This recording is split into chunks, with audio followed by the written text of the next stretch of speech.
Good afternoon. Good afternoon. Thank you very much to get some energy into this place after lunch. Yes, I am Max Hunter. I'm here wearing 3 hats today. One is as Chief Joy Officer at Loylogic. I'll answer some questions on that soon. The other is as the founder of Max Hunter and Partners, so taking all the experience that I've gained as Chief Joy Officer to help other organizations create a motivated workforce. And thirdly, with the hat of storyteller. I tell stories on LinkedIn. You may have seen me, Lessons from Sam. And I'm going to tell you a story today about the Chief Joy Officer and the Eastern Princess. I get many reactions and responses from people when I say, "Hi, Max Hunter, Chief Joy Officer." Yes, that's normally one of them. Laughter, curiosity. But I'll start with what a Chief Joy Officer is not. I don't go around giving massages. Sorry. And definitely no happy endings either. Although this story has a happy ending of a different sort. It's not about beanbags in the office. It's not about gym memberships, or table tennis tables, or even beer in the fridge on a Friday afternoon. None of these things are wrong. But on their own, I often define these as the plaster over the wound. It's a bit shit to work here, so we'll give you some stuff to try and forget about it. So what is the Chief Joy Officer? Well, this is my Chief Joy Officer vision. That people wake up on a Monday morning and say, "Great, I can go back to work." Laughter. What a crazy vision. It may be impossible to achieve 100%, but that's the vision to grab onto. And those images from the last slide are not the things that make you wake up on a Monday morning and say, "Great, I can go back to work because they've got bean bags." Involves all the dirty stuff. You can probably remember times, if not at the moment, when Monday mornings weren't that great. What were the things that made you have that Monday morning feeling that dread? They're the things that lead to the motivation. So with that in mind, as I said, I am Chief Joy Officer at a company called Loylogic. It is a real title, question number 1. It is a real job, question number 2. I am on the executive management team, so I am C-suite, question number 3. I've been blessed to have this job for 3 years now. Blessed that the CEO gave me the opportunity and the company the opportunity. And it is about creating that great place to work, that Monday morning feeling. What is it? So how do I do it? I'll tell you more across the story, but it's about listening in. You see pictures here of listening to the people, listening to them both through conversation, but also through surveys and feedback. You get the pulse of the organization. I work very closely with our HR department. Apologies, but I've never been an HR practitioner in my life. Sorry. So I work closely. We are now one team, but we changed the name from human resources to people experience, because our mission is to focus on improving the experience of the people in the organization. So we are the people experience team, and we work closely to have launched lots of initiatives, make lots of change.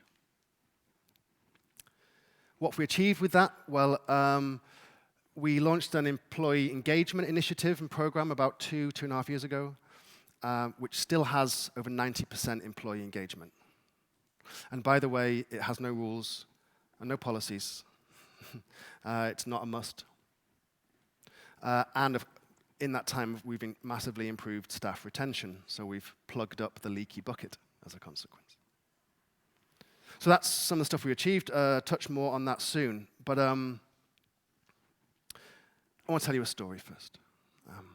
When I started on this path of helping organizations, one of the first clients I went into, I was invited in to do some research, to spend one day with the company, interviewing some people to find out what's it like here. The morning went well. I was asking all my standard questions, getting responses that I was maybe expecting. some low-hanging fruit, some easy stuff to fix, nothing too major. I could maybe do a job here. But then I remember the first interview after lunch. As the lady walked in fact, before the door had even closed, the atmosphere in the room just got heavy, like really heavy. And then she started talking, and it became super clear. I can still visualize it now. It became super clear that she was in a very bad place. Explaining how there was infighting, there was this siloed mentality. She was constantly being overruled by her boss or her boss's boss. She was being thrown stuff that she didn't want. And I realized that reading between the lines, that's what it was like at this company. And I thought, well, shit, is this really something I can help with? I did end up taking on the gig. But that level of motivation, that level of stuff going on under the surface has an impact, right, on people's behavior. Turning up late for meetings, not engaging in social events, just doing what they have to do, spreading negativity around the teams. I'm sure you've all either experienced that or witnessed it. So,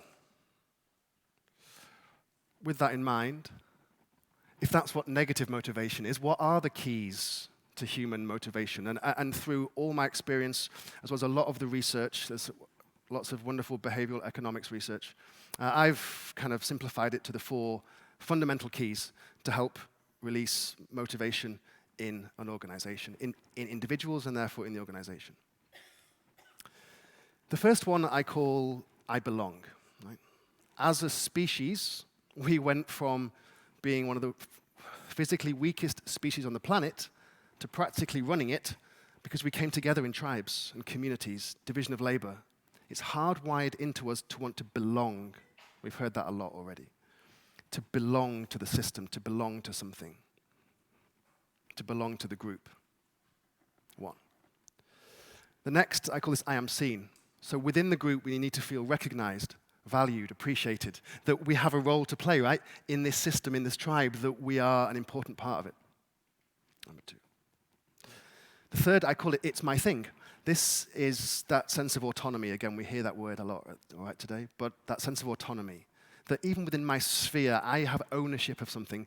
I call this it's my baby sometimes, right? That I can make the decision. I don't get overruled.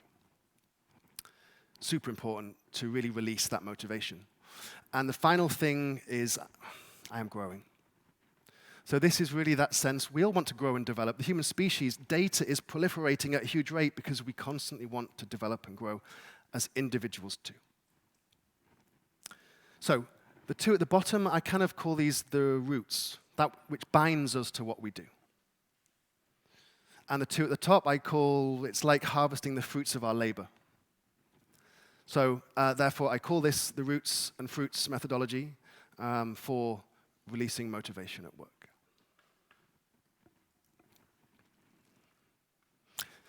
But now over to you guys. You're not getting away with it that easily. There's not been enough audience participation today, I have noticed.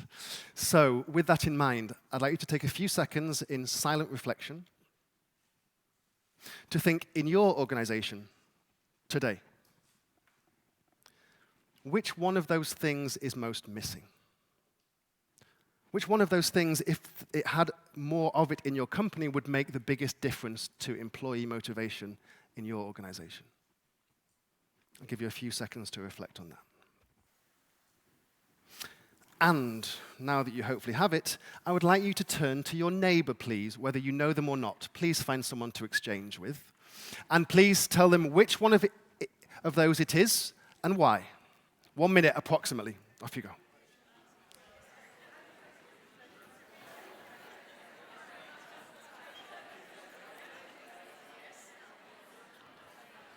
If you haven't finished the conversation,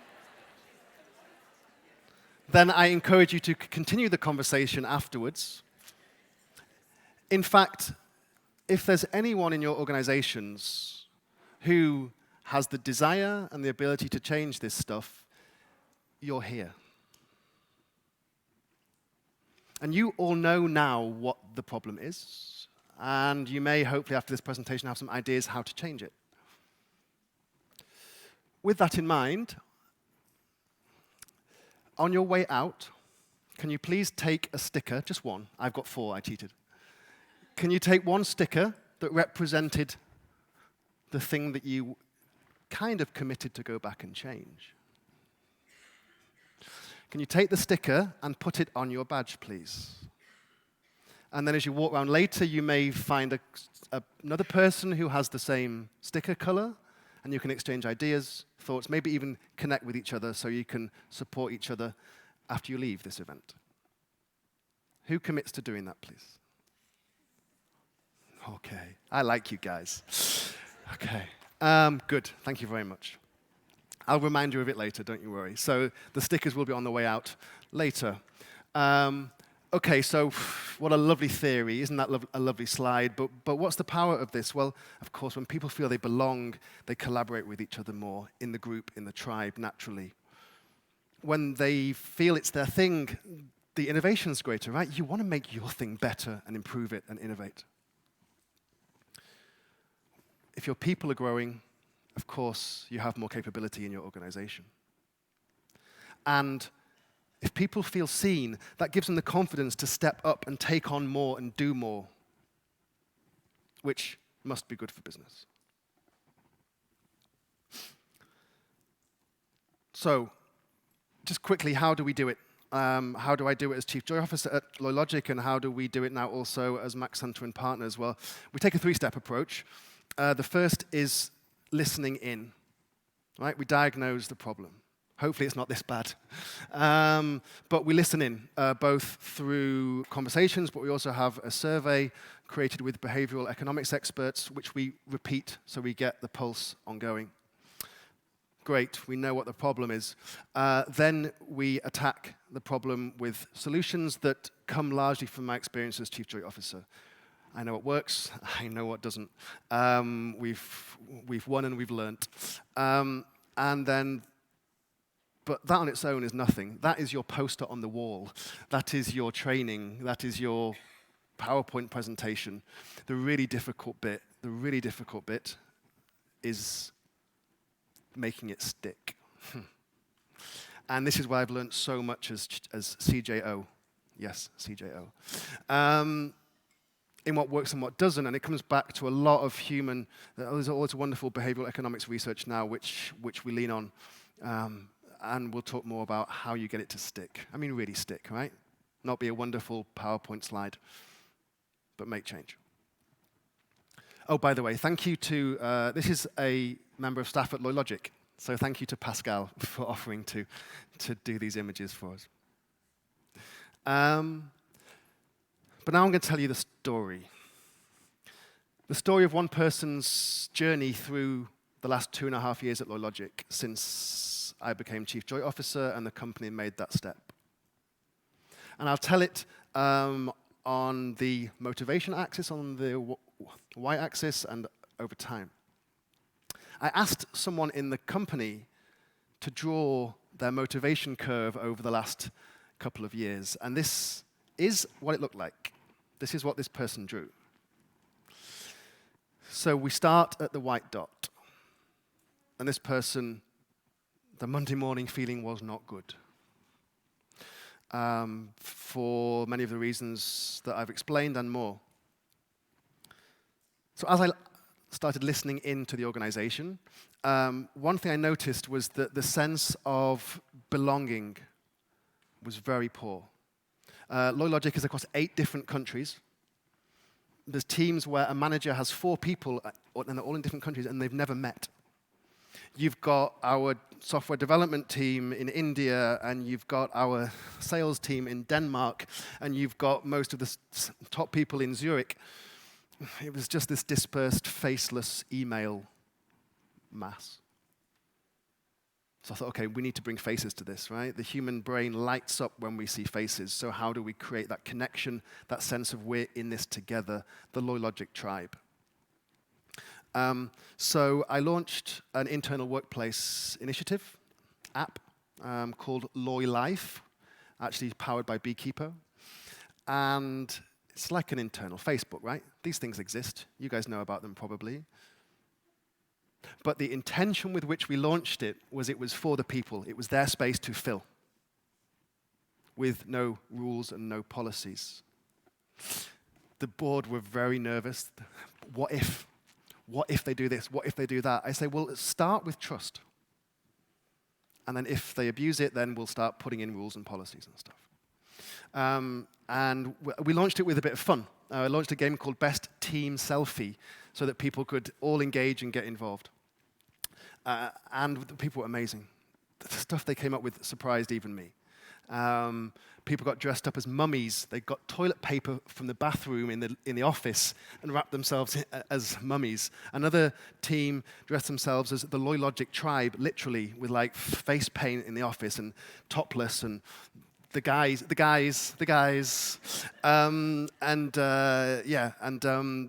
Zurich office where our senior guys are, they did their morning routine in the office in the office bathroom. And this is them. And that's the CFO on the right-hand side. And this just kind of took off. People engaged with it. People got involved. People connected. Then the next thing I noticed was there was a lack of recognition, people being seen. Again, partly with the distance, partly, you know what business is like. We don't take time to recognize people, unfortunately. So because this app was going so well, I decided, well, the best way to recognize people is to say thank you. Gratitude is a huge motivator, triggers all sorts of stuff. So I launched the Thank You initiative, where I could thank someone for doing a good deed for me that day, post it in the app, and the company then donates 200 of our internal loyalty reward points to the thankee, the person being thanked. And then they can use that to buy rewards and experiences, etc., which is Loylogic's core business. So we launched the Thank You initiative. And took off waves of gratitude, waves of recognition, just across the organization spontaneously, right? No rules, no policies, use as you wish. Don't take my word for it. I interviewed a few people from Loylogic, and here's what they have to say about all of that. We are a very, very distributed company. Across 110 odd people, we have 7 offices. Creates a lot of trust issues, problem with communication. Well, there are 4 things that come to my mind. One is definitely revolutionized the way the employee engagement happens in the company.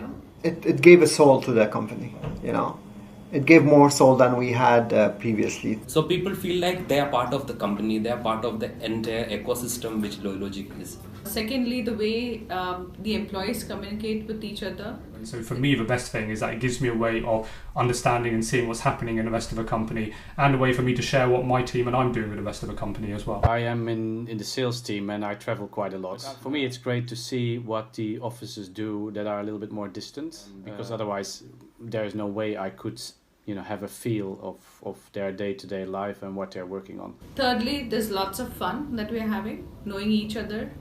Feeling of a team, actually, to feel closer to each other despite the location. Interpersonal connections, feeling like there's really people on the other side of the world. It's not just, Skype robots.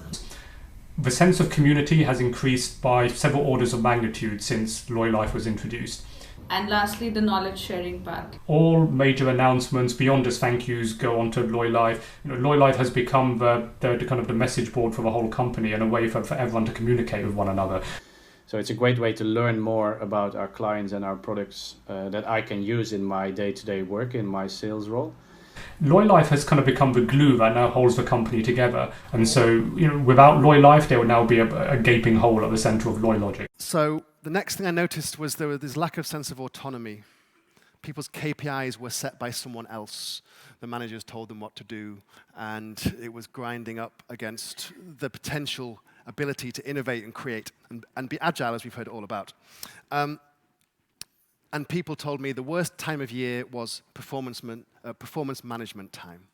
The most demotivating time of year was performance management time.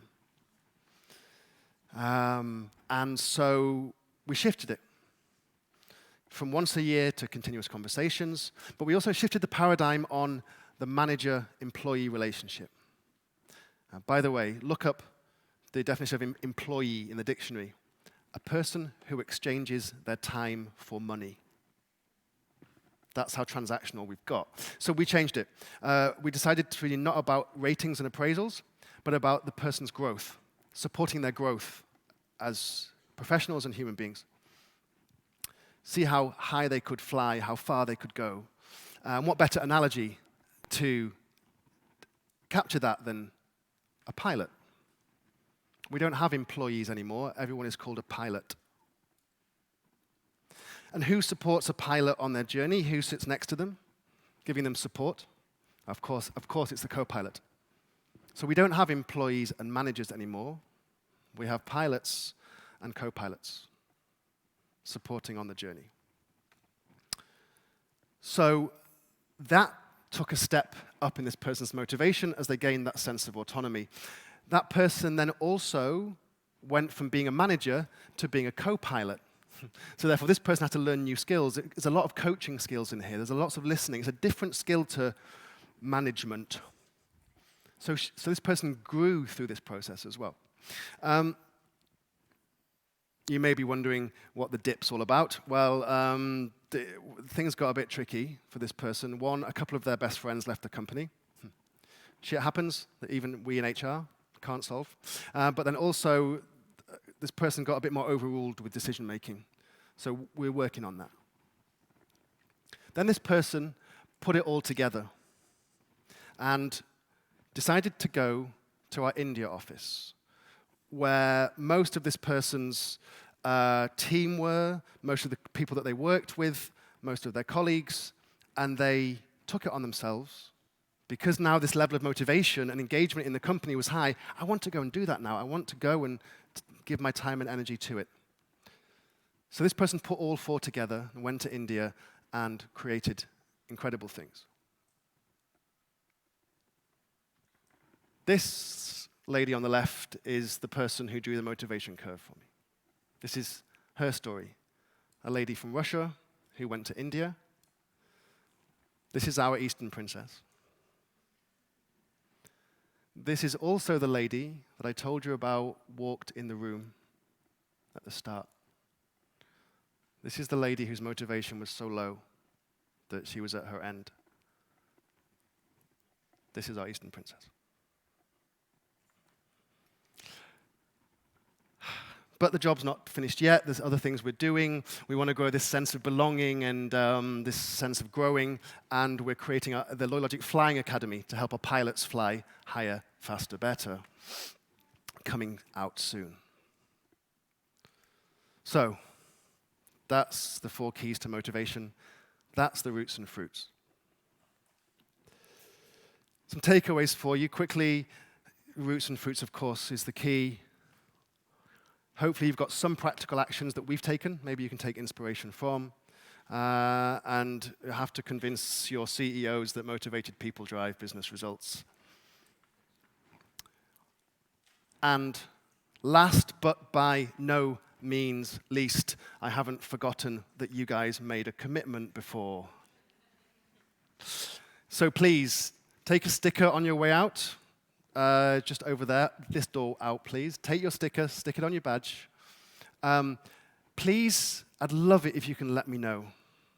Either let me know what changes you're making, or please just get in touch. I'm happy to give you some more tips if you've got questions, want some inspirations. So please do get in touch. I'd love to hear how it goes. But apart from that, all that's left for me to say is thank you very much.